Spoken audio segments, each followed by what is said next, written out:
Om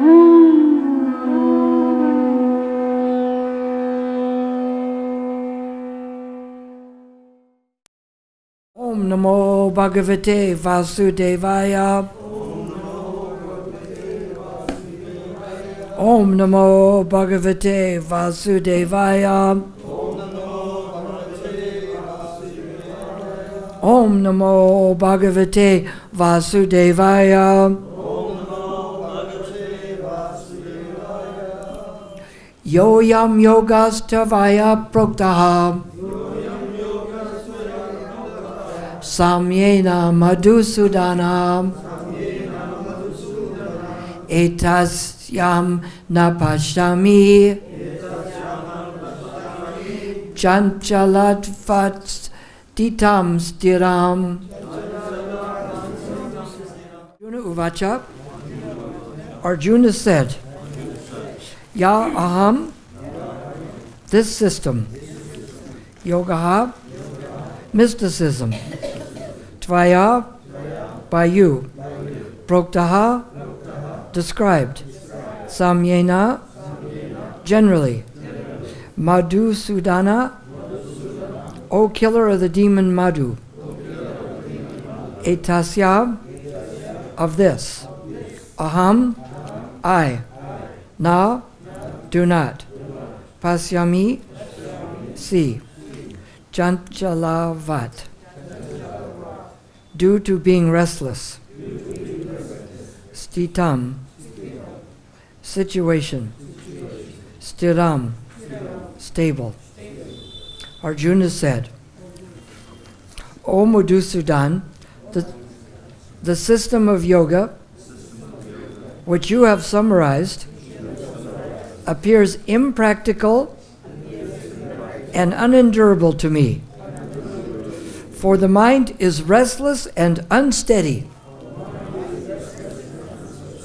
Purport by Srila Prabhupada. The system of mysticism described by Lord Krishna to Arjuna, beginning with the word Suchau Deshe and ending with Yogi Paramaha, is here being rejected by Arjuna out of a feeling of inability. It is not possible for an ordinary man to leave home and go to a secluded place in the mountains or jungles to practice yoga in this age of Kali. The present age is characterized by a bitter struggle for a life of short duration. People are not serious about self-realization, even by simple practical means.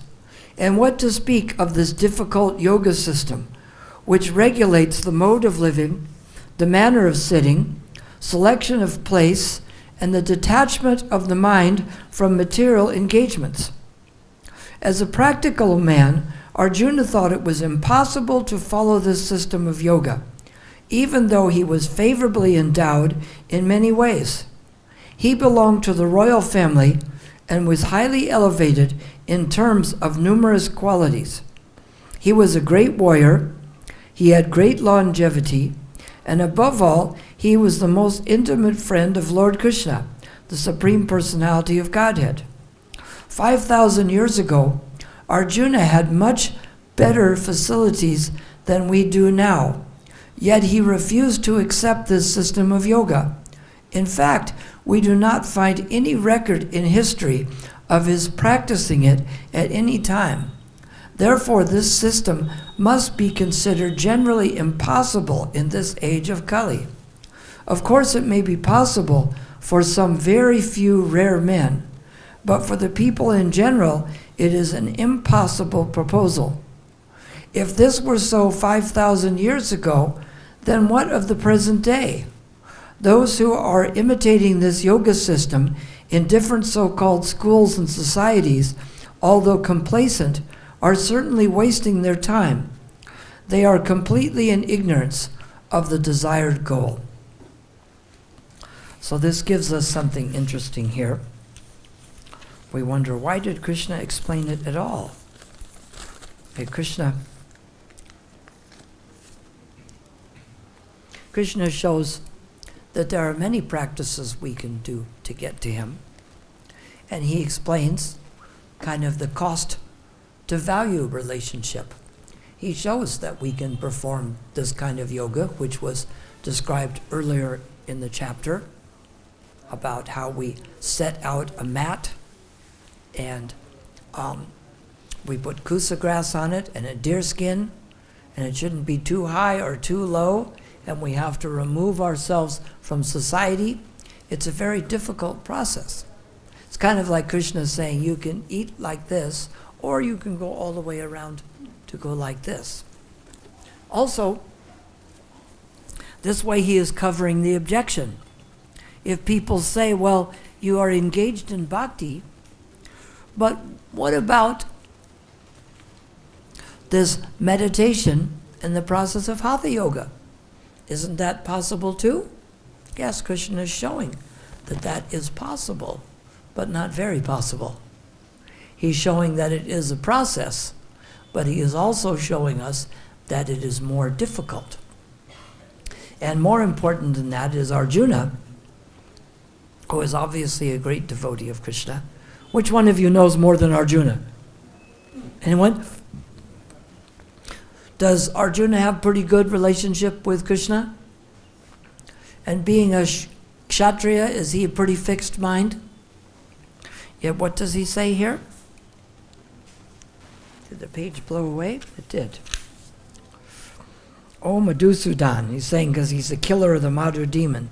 The system of yoga which you have summarized appears impractical and unendurable to me. Why? Why? Mind is restless and unsteady. Which one of you's mind is not restless and unsteady?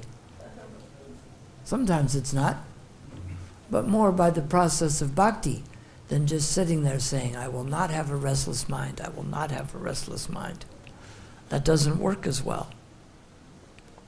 But Krishna is explaining, he's solving the objection. When the objection comes up and people say to us, what about this hatha yoga? What about this process of meditation? Can't we do this? Krishna is showing that it's possible. And later on he's going to explain a little bit more about the best kind of yoga. We won't go into that now, I won't spoil it. But Krishna is showing about all the kinds of yoga, so that in the end he's going to explain what the best kind of yoga is. Because if you just say, oh, my product is the best, that doesn't mean as much. But if you say these kartals are better than this one because the sound isn't quite as good as this, and you demonstrate what the difference is. So if Krishna just, in many religions, they just say, oh, our way is the only way. It's better than your way. Oh, do you know what my way is? Have they explained that? Have they explained what their way even is? Do they have a system like we do? No, they don't. But they just think if they accept that their way is better than ours, that will be enough. But Krishna shows that they have validity in different ways, and he explains exactly how to do them, showing he knows how to do this yoga, showing he knows about the hatha, he knows about controlling the mind through this kind of yoga process. But then he is showing that it is difficult to perform. And especially in that when he is showing it to Arjuna, and Arjuna says it seems impractical, then we see that if you're selling a product to someone and they tell you that this doesn't seem practical or endurable, then you better come up with something else, correct? Krishna is merciful and he's trying to help us.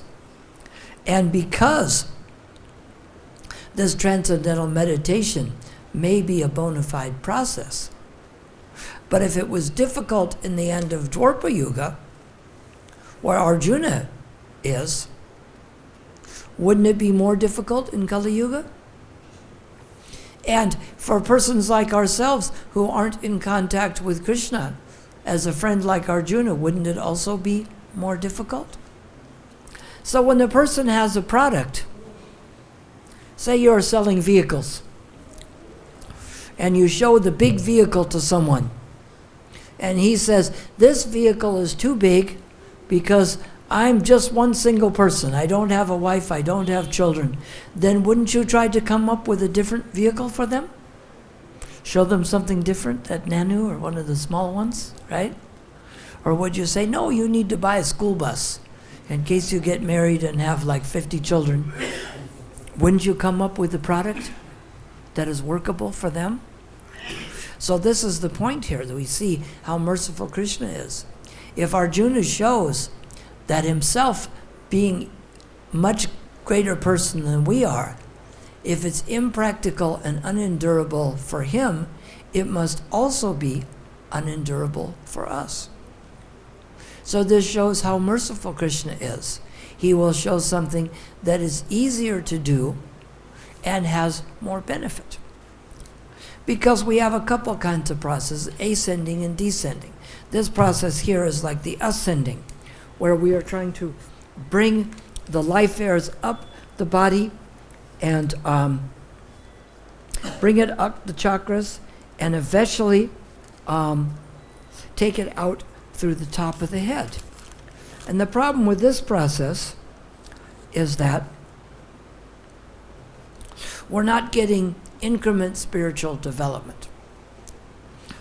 Arjuna does ask Krishna that some people say that we should have the analytical study of material nature, Sankhya, and others say we should worship God.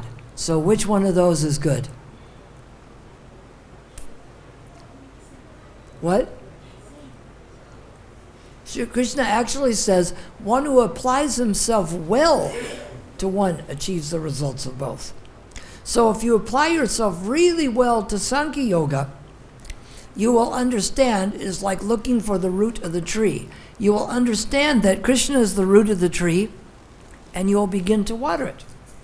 If you practice bhakti, that is like watering the root of the tree, and automatically Krishna will reveal himself to you. So if these things are both true, then what is the problem? Why is Sankhya more difficult? Because Sankhya is a mental exercise. If we perform bhakti, even if we don't complete it in this lifetime, we start from where we left off. With the process of analytical study, if we don't complete the process, then where will we be?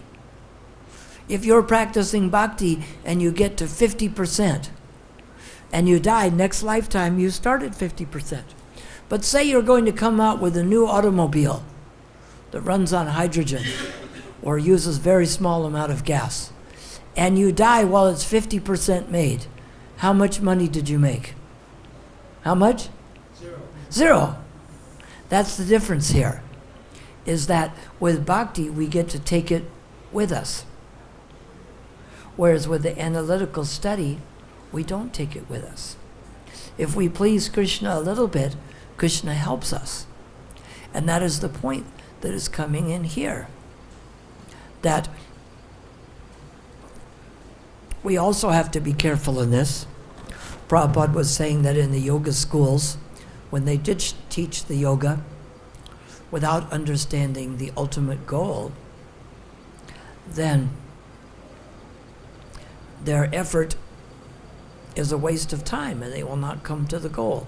So should we go to the yoga studio with a sign saying that? Is that what we should do? How does Prabhupada say we should deal with people? Does he say we should go in like a plow and come out like a needle? Or is it in like a needle and out like a plow? Which one? Which one? In like a needle? Yes, we start with something simple. We say, wow, you're interested in yoga. That's a good start. You'll also be interested in what we're doing. You want to start with a simple concept. You want to start with a way that you can relate to people. So we find in America, that if we introduce bhakti into the yoga studios, then these people may become interested in Krishna consciousness. As some devotees get all upset with the idea of yoga, they're saying, well, we shouldn't teach yoga, we should just teach bhakti. Well, I'm not suggesting that. There are some people who became devotees who are already teaching yoga, and so they have a studio and they do that. So we go to those people and make them into devotees. It's not that we go and try to, it's like my daughter was going to come here. She just came to the country, but she had to go to a dentist. So which is better if we need a dentist to help? Is it better we go to a dentist and talk them into being a devotee? Or is it better that we go and study dentistry now? Which one? Talk them into being a devotee.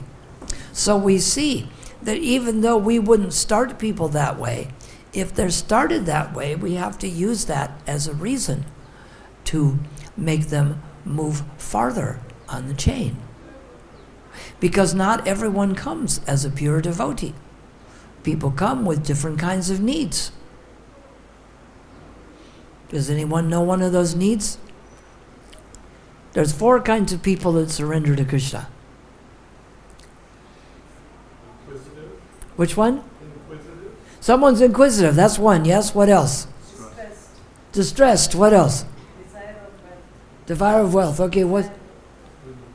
That person who hasn't spoken yet. What's the last one? Who is searching for knowledge of the absolute truth? So, if the idea is just to surrender to Krishna, why do we need to know about these 4 kinds? Why do we need to know? Because they're biased. No, why do we need to know if we're going to be talking to people about the 4 kinds of people who surrender to Krishna? Why do we need to know they exist? So we can approach them appropriately. Perfectly, so we can approach them. Because like Prabhupada says, if you're sick and you go into the pharmacy, the medicine you need is there. But it won't help you because you don't know what your disease is. So we find out from a person, before we start telling them what to do, we find out what condition they're in. Because we should be engaging people in Krishna consciousness to help them, not because we just like to see people do what we do. It's a whole different mood. So when we first start preaching to people, we find out something about them. Even if it's something simple. When Vaisheshika is doing books, he says, oh, do you live here or do you live somewhere else? You just find out something simple. You find out something about them. And then you can find out. If they're distressed, you may speak to them differently than if they're in search of knowledge of the absolute truth. And if they're doing yoga, you find out why they're doing yoga. Are they trying to be relieved from anxiety? Are they trying to learn some bodily gymnastics? Are they trying to understand the absolute truth? And then you let them know that's a good start. Now we need to go to the next stage. Because if you present it in that way, you're going to get a more positive result than just telling them, oh, give up what you're doing. You say, oh, then you should really try this also. You'll really like this. This is the next step in that, right? It's just like someone had read a book. You say, oh, you should read the next volume. You don't tell them the last one is bogus. You get them to read the next one. So our whole idea is to try to understand people and see from where they're coming from. And then you let them know that this hatha may be good for them to some degree, but if they add the bhakti and chant, it's going to be quicker to be relieved of distress, quicker to not be worried about your financial position, because people have financial insecurity. Now, is that necessarily dependent on how much money they have? You know, there's billionaires who are financially insecure, yes? And there are people with almost nothing who are financially secure. So when we're in want of money, quite often the solution is not to need as much. The idea is that we're curing people, we're not giving them $1 million. We are curing them of financial insecurity.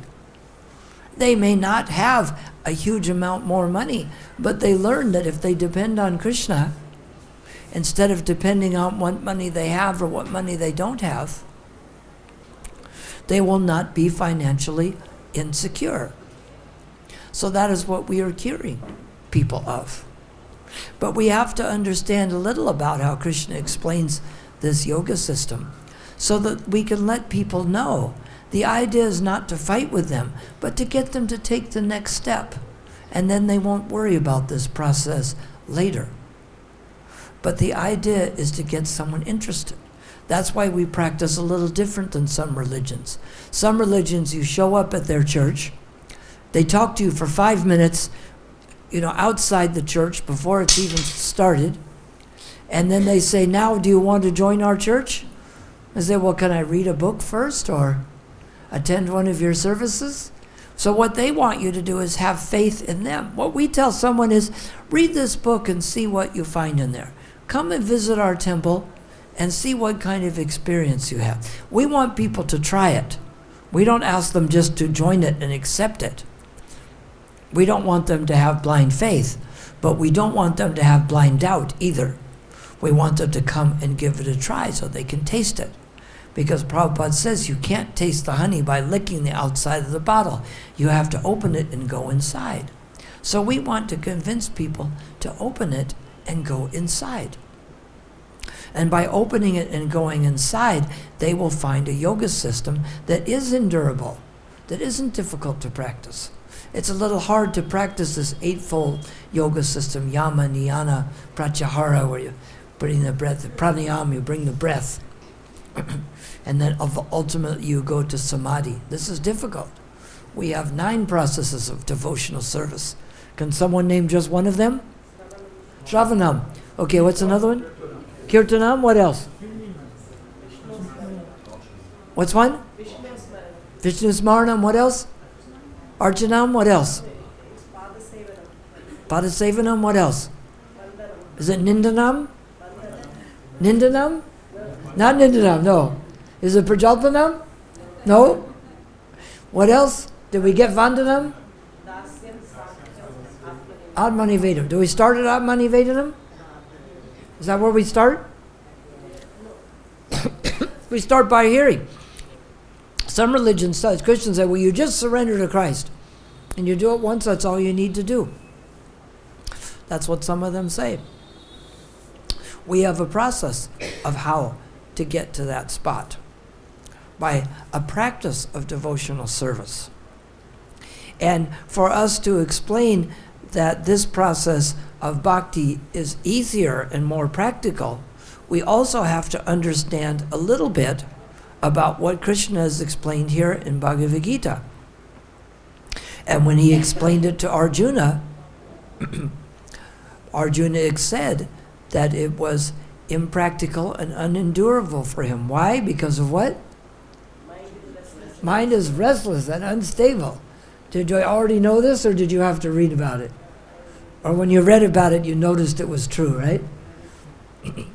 But people don't think this. Quite often they don't realize how restless it is until they try to control it. Isn't it true? When they try to control it, then they see how restless it is.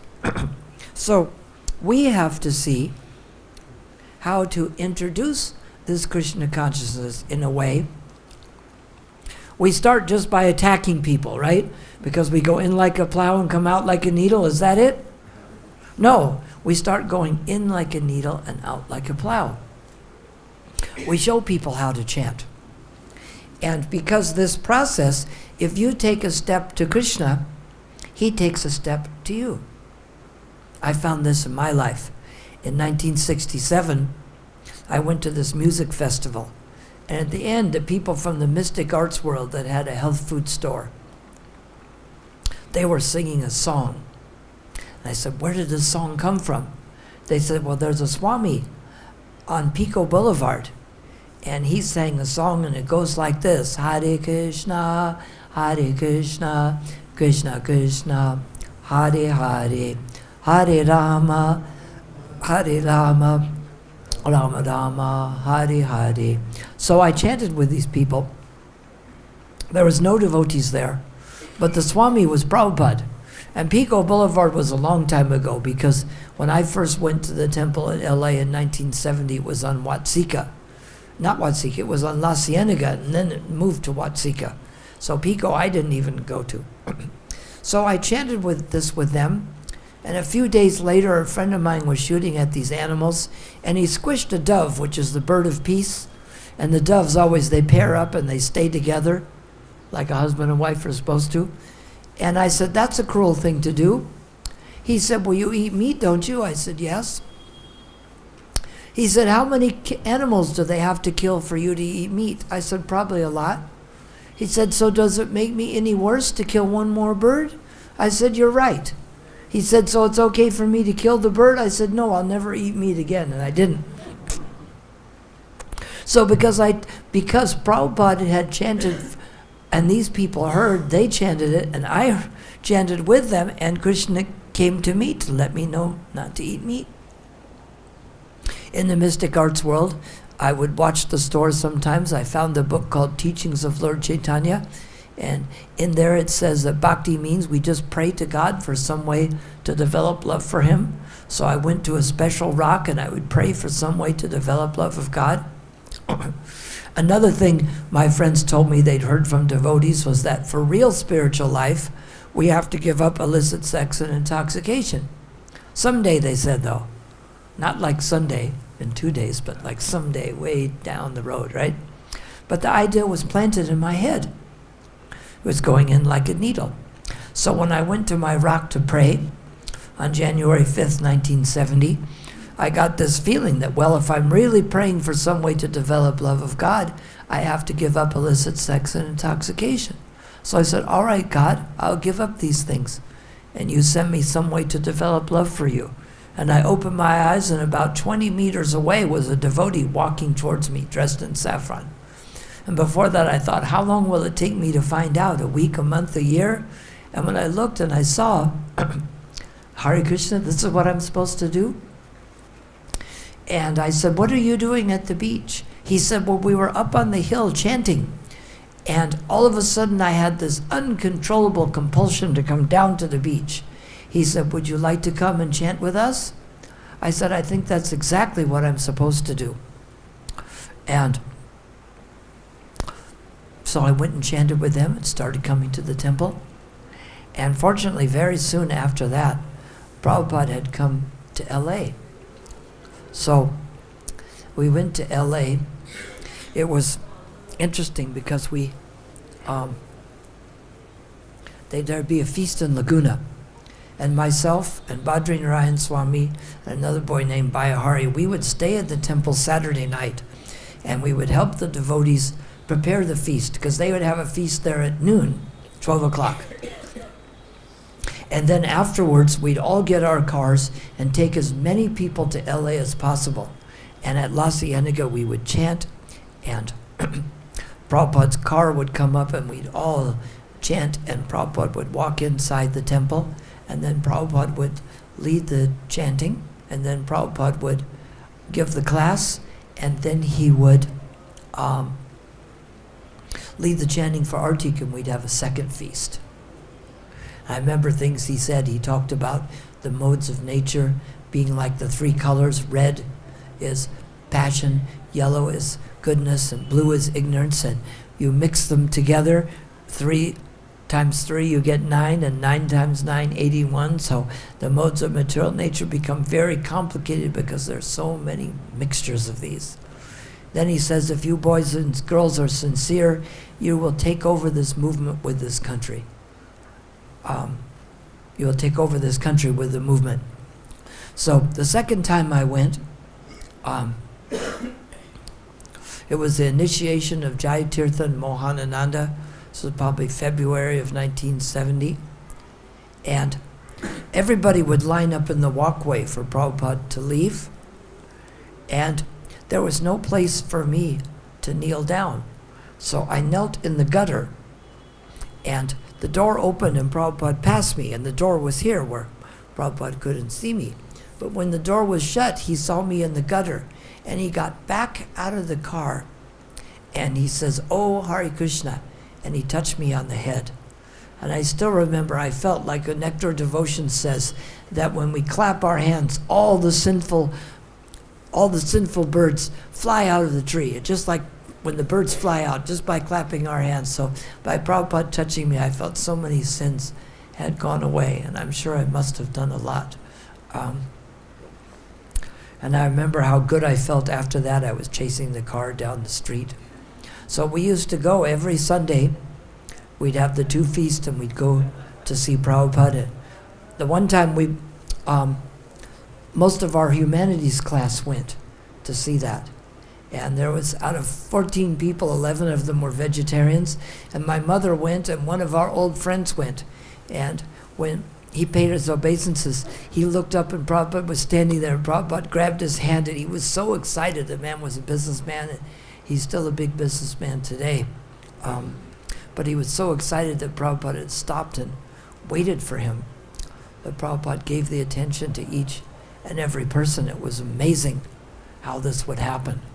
That Prabhupada seemed to know so much, and he could tell which people were which. So I would do this for quite a while. I was chanting 16 rounds of following principles, and when high school was over, my parents wanted me to go visit Europe, and so I went to Europe, and I ended up staying at the Paris temple and being a brahmachari there. And then one day it was freezing cold, and I prayed to Krishna. I said, "Krishna, I'll make you a deal. If you get me out of this cold, I promise never ever to complain about heat." So it was probably like 10 degrees below zero there, snowing. And I prayed like this, and 3 days later a letter came from Prabhupada that said, "Please send 3 devotees to India." So I was off on a plane to India. It's amazing because the Afghan Airways plane went from London to Paris to Rome to Cairo to Athens to Athens, then to Cairo in Egypt, and then to Beirut, Lebanon, and then to Tehran, and then to Kabul, and then to Delhi. So it was amazing that we got to Delhi, and we took the train to Mumbai. And boy, the people were all amazed as three Western brahmacharis, because this is early 1971. And my beads had already been sent to Prabhupada for him to chant on. So when we got to Mumbai, it's funny, you'd see later on, like Brahmananda or Shyamasundar would be fixing my buttons and things. Because when I got to Mumbai, I was 18, but I looked about 13, and there was 2 other young boys, and Prabhupada told them, like Brahmananda and Shyamasundar, "These are young boys," and said, "You must take care of them," right? Because we were just extremely young, arriving in Mumbai to help serve Prabhupada and to help engage in programs there. When I got there, the Cross Maidan festival was going on, and when it was time for my initiation, that even though Prabhupada had chanted on my beads, he was going to chant on my beads again. So this was going to be great. So at this Cross Maidan festival in the middle of Mumbai, so many people were coming. And at this one, there was also going to be an initiation and a wedding. 2 people who were initiated with me, Bhagavan and Padmavati, they also got married. And Vardhan and Mahamsa, who became Mahamsa Swami, and Dravida, who became Pancha Dravida Swami, and Vardhan, Bhagavan, Mahamsa, and a French boy named Darsha. We all got initiated at that. And it was amazing. And just before Prabhupada was going to chant at my beads, he says to Guru Das, he says, "Go out in the crowd and get that Western yogi." And you look out there, you don't see, there's a big crowd of people. The Guru Das says, "I don't see where." And Prabhupada is pointing out there. Now all of a sudden the crowd clears, and there's one yogi Western with a big matted hair. Prabhupada said, "See right there." But it was amazing because he was pointing there before the person even showed up. So Prabhupada told that person, "Now sit here." And he sat there while Prabhupada chanted on my beads, and that person became Radhanath Swami. So That's why I try to remember that it doesn't matter if people came after me. There's people who came after me that may be more advanced than me. But this is the point, is that we're supposed to assist each other. If someone who comes along is more advanced than me, then I simply try to help them in Krishna consciousness. This is something where we all work together. We find, like, later on, Prabhupada sent me and Rishi Kumar Swami to South Africa. And then I ended up alone there, which I'll tell more about in a minute. But now I get to go back there. The apartheid government threw me out, which was good because they spent 8 hours deciding whether to keep me in a jail or throw me out. So at that point, being thrown out was the better option. But when I go back there, I just try to assist the people in doing what they're doing. We have Bhakti Chaitanya Swami who's there, and Swarup Damodar and Vibhu Chaitanya in Durban, and people who are doing an excellent job. I don't go back and say, now I'm going to take over because I was the first one here. And we have to remember that in Krishna consciousness, that people come along who are, like Tukaram is a temple president in Laguna Beach, and as much as I read, he knows more than I do, and so I just try to assist in what goes on in the temple there. I was in the same class in high school with Badri Narayan Swami a couple years ago, or maybe more than a couple years ago, but I just try to assist in what small ways I can, because the ideas that we have to remember is that serving Prabhupada and the projects are more important than we are. We can't become upset that people are advanced more than us. We simply try to assist them and get the things being done. And that is why we have things like, just besides our own spiritual life, we have a temple that we all work to together. And if I'm not the temple president, I assist the temple president, because the project is more important than me getting, I wear a big badge that says big head high potentate, big head honcho, right? Guru in charge or whatever. The idea is to make the thing happen and to assist whatever we're doing. So I try to remember that. And that's why we have projects like the Temple of the Vedic Planetarium, which is something beyond each and every one of our own temples, is that we have one temple that Prabhupada said it's our most important project. And even though we have to support our own temples, we have to make sure that this one happens, because it's our joint venture project. When it comes glorious, we all look good. But if we don't do it, we all look bad. Because if it's something we're doing together and we can't do it, that's not a good sign. And Prabhupada said we would show our love for him by how much we fought. Was that it? What is it? Cooperate. So we're trying to cooperate because the projects are more important than we are. And we have to make these happen. Someone else is better than me at doing that, I let them do it and try to assist them. I don't fight to try to keep charge of that. We see people who do that, they get themselves in all kinds of trouble spiritually, and they also get in legal trouble because they do things wrong to try to secure a position that isn't meant to be theirs. So, going back to Mumbai, I had a lot of association with Prabhupada in Mumbai because we went to J. Om Prakash's house, the biggest movie producer in India, and Prabhupada gave a talk there, and many of the biggest Indian movie stars, Devanand and Rajesh Khanna and the four Kapoor brothers, all became life members that night. And we went to the Shetty's house, and she had won a worldwide vegetarian cooking contest. And Prabhupada said, so we are the International Society for Eating Consciousness. He says, I must take them home or they will want to eat again. And it was amazing how Prabhupada was in charge of the whole movement, but he was so humble that one time we took a walk in Mumbai. We went around the Hanging Gardens, which is near the Chowpatty temple. There was no Chowpatty then, there was no Juhu yet either. But these two impersonalist swamis said, would you like to come to our ashram? And we said, well, Prabhupada, if you want to go. And Prabhupada said, not like that. He says, if we all want to go, we'll go. Otherwise, we won't. I'm thinking, boy, I'm 18 and he's almost 80 and he's a spiritual master and he's asking us. And we said, well, all right, why not go? And even though I'm from America, I'd come from Paris, and this was a few months later, Prabhupada's just sitting next to me. he's preaching in Hindi, he's saying Ishi Prakar, which means similarly. And then he just turns to me, just far away, and says, "You just came from France recently, didn't you?" And I said, "Yes, Srila Prabhupada, I did." And he had remembered that.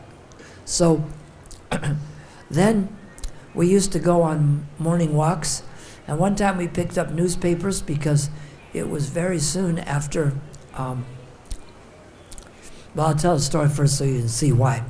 That the one day I was doing the Artik, the evening Artik, I got to do that. And you hear the air raid siren go off, because India-Pakistan war. And then I could see that planes were coming out the window because we were by the ocean, and they were shooting tracer bullets, and the planes dropped bombs in the ocean near us, and I'm going, Jayo, right? And it was kind of a nerve-wracking experience. And what happened is that fortunately I'd gotten my Gayatri because Prabhupada was just about to go to Moscow, and then Tamal Krishna Swami said, "You can't go to Moscow now. Mangoes have just arrived. Mango season is beginning." And Prabhupada said, "Preaching in the snows of Russia is sweeter than the sweetest mangoes." So then it was decided that I would get the Gayatri initiation before Prabhupada went to Russia. So Prabhupada had already chanted on my beads twice. And this time there was Jaganivas, not Jananivas in Mayapur, but Jaganivas. Prabhupada had already chanted on my thread, like he'd already chanted on the beads, and then he was going to put it around me, so I was going to get the double mercy. So he was walking towards me, and then he stopped and went over and put the thread on Jaganivas. And Brahmananda said, "No, Prabhupada, that's Kshudy Das's thread." And I said, "Brahmananda, I know why he's doing that. I'll explain to you later." And I explained later why I could tell what Prabhupada was doing. So what I would do is I would do the morning Artik at 4 in the morning, and Prabhupada would come out. We couldn't have a loud Artik because we were in a 7-story building and war was going on. So Prabhupada would come out, and I would offer the flower directly to Prabhupada.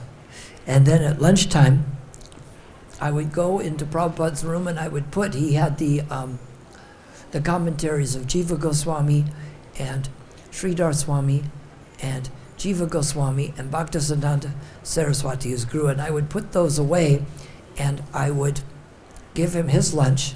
Then I'd go serve the devotees their lunch, and then I'd come out and get Prabhupada's plate and clean it and wash it, and what he had left over, that's what I ate for my lunch for about 2 months, because everyone else was gone. So the day after I'd done that Artik, which was with bombs dropping, is I was in big anxiety. And so I went into Prabhupada, I would go into Prabhupada's room after the evening Artik, and I would give Prabhupada the flower from the Artik, put water on his head. And he was in the room with Yadubara and Vishaka and Tamal Krishna Swami. And I was just getting ready to leave, and all of a sudden Prabhupada says, "Just a minute," and he stopped them, and he looked at me and he said, "So everything is all right?" And just like that, I felt all the anxiety like go away. It's like having a bucket of water thrown on you. I immediately felt it gone. So the next day when my mother called and said, "I read about your being bombs dropping near you. Are you okay?" I said, "Yes, I'm safe here with Prabhupada." So it was amazing how Prabhupada noticed it and he cared, and just like that, it went away. So we went out a few days later. We went out for a morning walk, and we picked up some newspapers to see what had been bombed the day before. And Prabhupada had one newspaper and I had another. And then Prabhupada said, "Can we trade newspapers?" I said, "Yes, Srila Prabhupada." He says, "No," he says, "when you are finished." And I thought, again, I'm only 18 and he's almost 80. So we were walking down the road on another occasion, and Prabhupada stopped. He says, "What has become of Yahya Khan, the leader of Pakistan?" He says, "I think they've killed him." Because he kept telling his people they're winning. But when the Indian troops arrived in Karachi, it was obvious they weren't winning. You can't be winning and the Indian troops are invading you. So then what happened, it was decided that Rishi Kumar Swami and I would go to South Africa to open a temple. And before this, though, this was another great experience. Prabhupada came from Nairobi, and they'd lost his shot card. And India is very particular about yellow fever. You either have to have the shot card or a note from the doctor that says you can't have it. And so they quarantined him in the hospital in Andheri. So Prabhupada had to stay inside, but what I did is I slept in the parking lot at nighttime, and I'd go in the morning for Prabhupada's Mangal Artik, and they had like 4 ping pong tables in a row. And Prabhupada would walk around these tables chanting, and so would I. And when I got to the middle, I'd look at Prabhupada, and he'd look at me, and the same on the other side. So I got a few days of where it was just Prabhupada and I chanting japa together. And when I got to the middle, I would look at him, and he would look at me. So before we were going to go to the South Africa, we went to Mayapur for the... Prabhupada always got things started right away. When I first got to Mayapur, there was a thatched hut, and a few days later, devotees showed up, and Prabhupada laid the cornerstone for Mayapur, and he invited all of his godbrothers to come for the cornerstone laying. He wanted to get this project started right away, because he knows that the American people dilly-dally and do it later, and the Indian people are worse than that. So he invited all of his godbrothers to come. And this was excellent what he said. He says, now that we're all together, he says, we'll do like our spiritual master wanted. We'll form a governing body commission, and instead of working as individual movements, from today forward, we'll all work as one movement. We'll say, Jai. They all said, Jai, Jai, Jai. That's why when certain people tell me that, when Prabhupada laid the cornerstone for Mayapur, he said that certain people should be his successor acharya.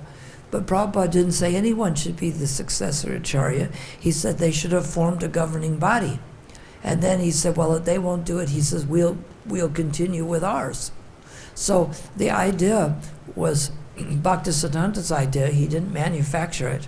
And he didn't have the idea of appointing one of his godbrothers or someone else as an acharya, because we can see that didn't work for the Gaudiya Math. And it wasn't what Bhaktisiddhanta or Prabhupada wanted. And it was a brilliant way to present it. Now that we're all together, first you bring them together. So then the next day we were getting ready to go to Africa, and so I went into Prabhupada's room and I said, Prabhupada, I'm going to Africa now to open up a temple in South Africa. I said, I hope this gives me an opportunity to increase my service to you. And Prabhupada put his hands behind his head, and he said, service to Lord Chaitanya, service to Lord Chaitanya, service to Lord Chaitanya.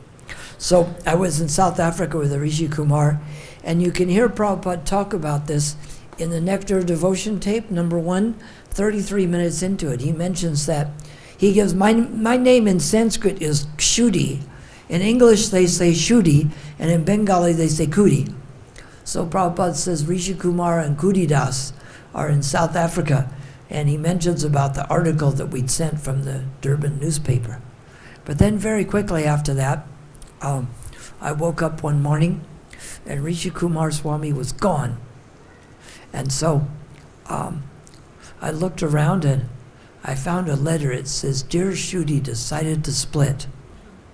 So I turned the page over, I looked for the other page. I couldn't believe that was my only explanation, because we were like 5,000 kilometers from any devotees, maybe 3,000 kilometers, and we were maybe 10 kilometers from any neighbors. We were staying out in nowhere.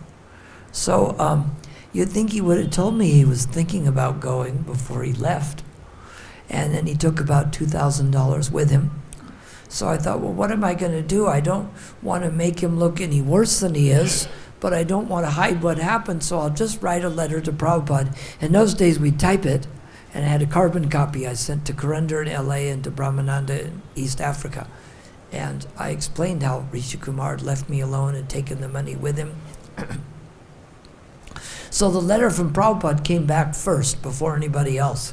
And Shyamashindra told me why. He said he used to open the letters and tell Prabhupada what was there before they answered them. And Shyamashindra said, Prabhupada, there's a letter from Kshudy Das in South Africa, and he says that Rishi Kumar left him alone there and took all the money with him. And he says Prabhupada's eyes got really big and says, then we'll immediately dictate a letter, you immediately type it, and immediately take it to the post office.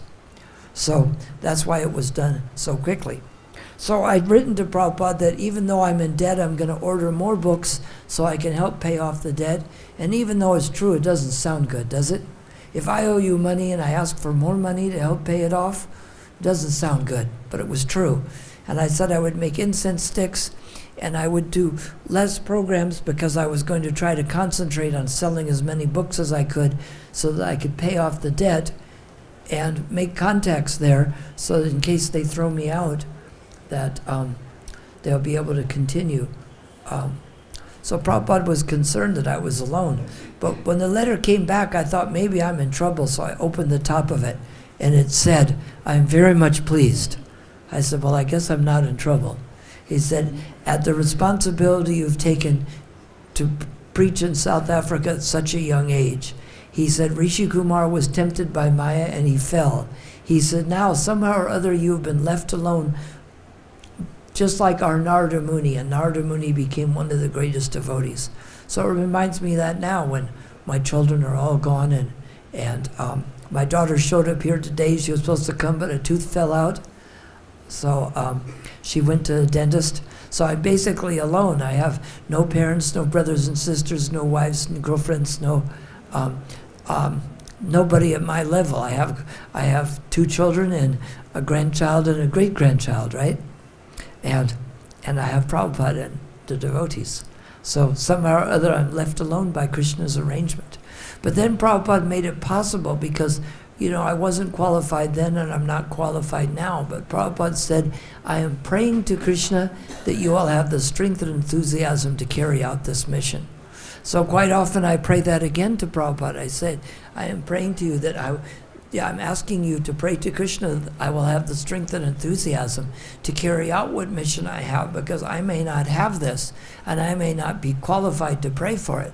But do like you did for me before. Pray to Krishna that I will have the strength and enthusiasm to carry out this mission." And then he says, "Chant your 16 rounds and follow the 4 regulative principles. This will keep your consciousness pure and eager to engage in devotional service." And the next letter that came from Prabhupada came with a $700 receipt towards the book fund. What happened is that Rishi Kumar had gone to Mumbai, and Prabhupada told him, "You left that young boy all alone with a $15,000 debt to the book fund and took the money with you, because give me what money you have." So Rishi Kumar gave him $700, and Prabhupada sent me a receipt. So I didn't ask Prabhupada, please track him down and get some money, but he did. And he asked Brahmananda. Brahmananda said that Prabhupada asked him to come help me. And Brahmananda wrote letters as he was traveling down Africa. He said, "I'm leaving Nairobi," and then we didn't have email then. Then I'm in Mombasa, then Dar es Salaam, and then Malawi. And then all of a sudden he said he was going to Rhodesia, and then I didn't hear from him. It's because he had the African devotees from Kenya. And you're not allowed to bring devotees from Africa into South Africa because it was a white-controlled government. So he got blacklisted. He wasn't allowed to come. So then Prabhupada sent Duradarshan, and Duradarshan means like hard to see or hard to find, so he disappeared quickly. And then Prabhupada had asked Pushta Krishna to come. So when the security police caught up with me, I told them that my visa was with things that were coming on Monday, because they caught me on a Friday, and so I called Pushta Krishna Swami, and I says, "You have to get here tomorrow." And I'd collected enough money to pay off all the books, so instead of leaving him in debt, I left him $4,500 worth of books that were paid for, and a car, and a bunch of contacts, and he showed up just before I was thrown out of the country. And so it would all happen by Prabhupada's mercy. And today I try to remember that, to pray to ask Prabhupada to pray to Krishna that I have the strength and enthusiasm to carry out these things. Because I spend time here and I help in Laguna Beach, and I go back to South Africa and I help to promote the temple of the Vedic Planetarium, because people seem to have excuses about not getting it done instead of reasons to. Now, plenty of people have reasons to get it done, but it's the kind of thing we all have to do something together.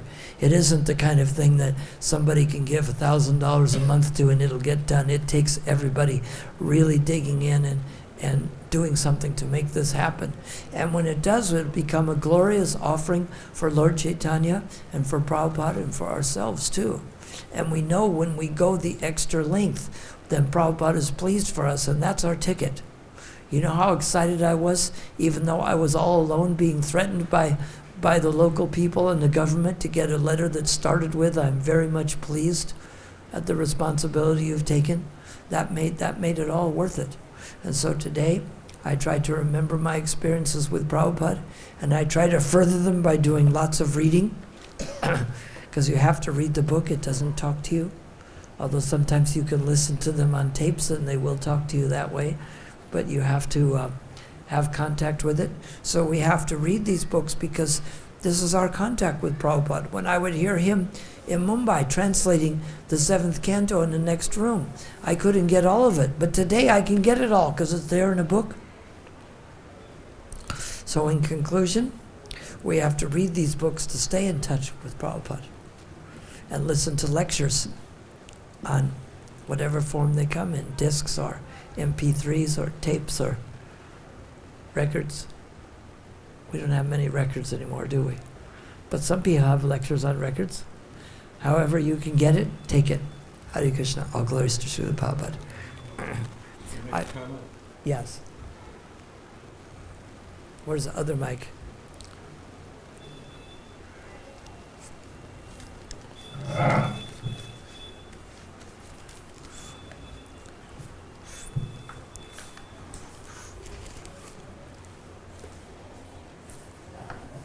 Hare Krishna.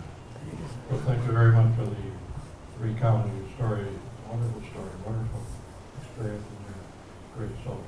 Thank you. I'm working on a TOVP. I'd like to get a little progress report. Gammon Construction Company finished their contract. So all the big towers have come down, the big equipment is gone. And now the devotees are working with the new administration team. And the work is going on progressively. The outside is about 85% ready. The interior hasn't been touched really as yet. I'm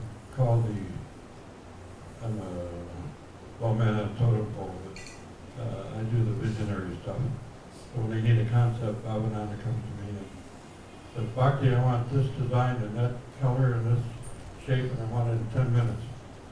So in this kind of a mood, we went through the whole interior and exterior at the very beginning. And so now it's the details that are coming up. The Jai and Vijay figures are going to be 5 meters high in bronze on either side of the main entrance. And the 4 columns that hold up the front entrance will have 2 big, huge elephants. And ultimately, the work is going on. Next will be Lord Kshudy's panels. And artwork is going on slowly, but we have a team of about 15 people. They're all Russian. The Russians have taken over. Any Russians here? Anyway, the Russians have taken over pretty much the working end of the whole project. So I just want to encourage everybody to give their blessings and give it a good shout, a good Hare Krishna to the devotees working on the project. Hare Krishna. Hare Krishna, yes. And they may not have the planetarium and all of that ready, but they plan to have enough ready to move the deities by 2022. But there'll still be work to do after that. That's a long way away. Yes. Massive amount of work to do. But they'll still have other things to do after that. The planetarium will come after that. I guess so. Yes. I have a question to this comment. Yes. I made a comment actually in the lecture the other morning about I was making a presentation to some business people in Bermuda on agriculture, and we got onto the subject, the popular subject the world over: is the world round or is the world flat? It's a very popular debate in ISKCON too. So are we going to find out from the TOVP which it is? Both. Oh, it's both. All right. Because I only understand that if you go round the world, why don't we fall off? And if you go to the edge of the world and it's flat, why don't we fall off? Romans had a hard time. see, there's a movie on Columbus, and they're afraid he's going to fall off the end of the world. But ultimately, it's a spiritual thing. So that one level is flat, and the other level is round. And so it depends on your vision and anticipated. So both things. Harish. So as Prabhupada said, the hearing is very important. So when hearing whatever you are saying, that when you bow down, then Prabhupada put hand on you and he said Hare Krishna.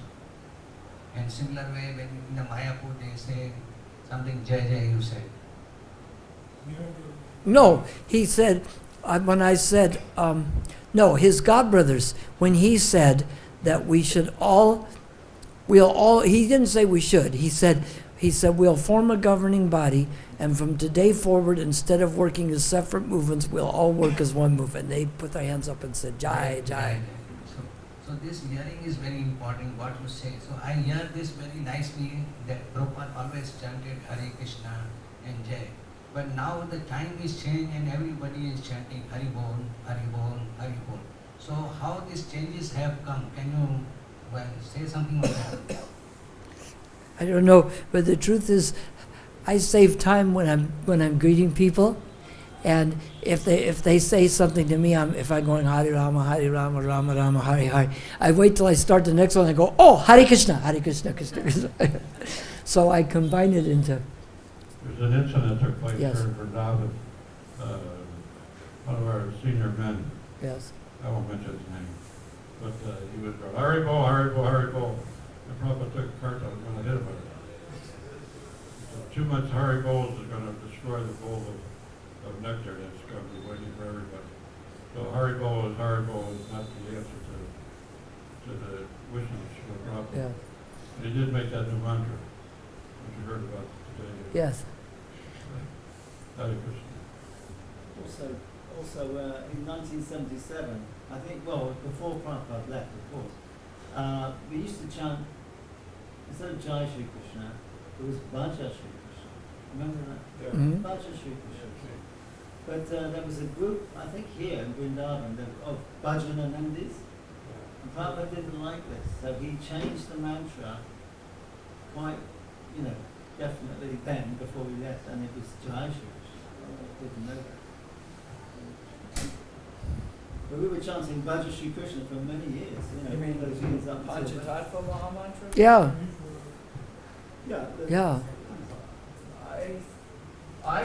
I remember that happened while Prabhupada was present, Yes. and I remember that it was him who instituted that. Yeah. That, Yeah, that's what he said. oh, that's what you said, that it should be Jai Shri Krishna Chaitanya. Yeah. Yeah, I remember when that happened. And what did he say? Why he did that? I forget. It's the group, the Bhajana No, Nandis. Prabhupada made a, Didn't- Yeah, He didn't yeah. like them. He didn't like this group. yeah, he didn't want us to be identified with them. Mm. Okay. Yes. Something about the Govardhan festival next Thursday. Prabhu, you mentioned you were giving this Brahmin bread. I was just about to be given this Brahmin bread, and Prabhupada gave it to another devotee. And then you said you knew why, but we didn't get. Because Prabhupada had chanted on my beads twice, and there was 2 threads. One of them he'd already chanted on, so I thought I was going to get the mercy twice, where they were double chanted on. But instead, he gave it to the other person. That's why. All right, we'll end there. Hare Krishna.